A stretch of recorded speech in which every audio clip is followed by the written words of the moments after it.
Hello guys, এই যে ঝালের পিঠা বানাবো। চাল আগে ব্লেন্ড করে নিই। হ্যালো গাইস, ঝালের পিঠা আবার মাখালাম। এটা তো ব্লেন্ড করে নিয়ে খুব করে মাখালাম। এখন শীতের সময় আসছে, ঝালের পিঠা খেতে খুব ভালো লাগবে পেঁয়াজের পাতা, ধনিয়ার পাতা দিয়ে। এখন আমাদের এই নর্থ বেঙ্গলের এই দিকে খুব এটা খাবে।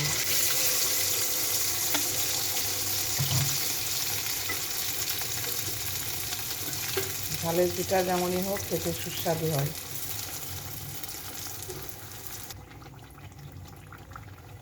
একটু লাল লাল করে ভাজবা, দেখবে খুব সুন্দর লাগবে খেতে।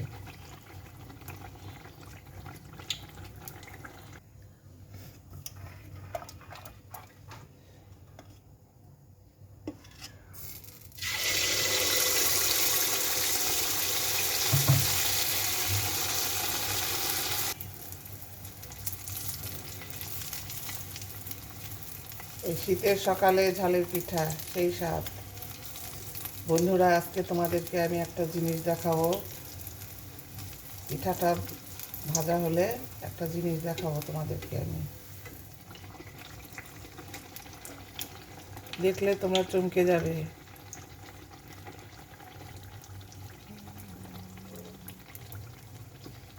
আমার হিয়ার মাঝে লুকিয়েছিল দেখতে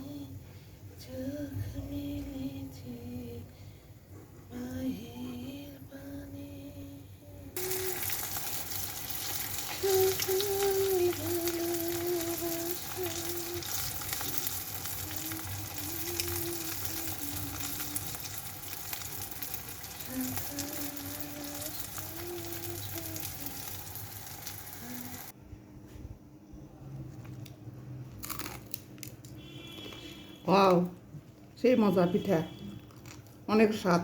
বন্ধুরা, তোমরা এরকম করে বানিয়ে বানিয়ে খাবে শীতের মধ্যে।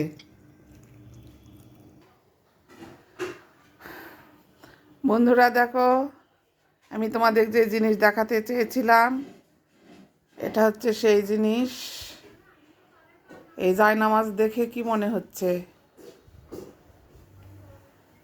এই যে এই অংশটুকু দেখো, মনে হচ্ছে কি যেন একটা জীবজন্তুর ছবি। এদিকে একটা, এদিকে একটা। এরকম জায়নামাজের তো নামাজ পড়া যাবে না। এখন আসলে কেমন লাগছে তোমাদেরকে একটু কমেন্ট করে জানিও তোমরা। আর এটা শেয়ার করে দাও। এইরকম জায়নামাজের নামাজ পড়া যাবে না। জায়নামাজের অনেক রকমের ছবি দিয়ে অনেক রকমের আকৃতি আছে। একটু চোখ ছোট করে তোমরা দেখতে পাবে। সেগুলো জায়নামাজের তোমরা নামাজ পড়বে না। আজকের মতো রাখি। তোমরা এই জিনিসটা শেয়ার করে দিবে সবার কাছে। লাইক কমেন্ট করবে, শেয়ার দিবে, সাবস্ক্রাইব করবে। সবাই যেন এটা দেখতে পায়।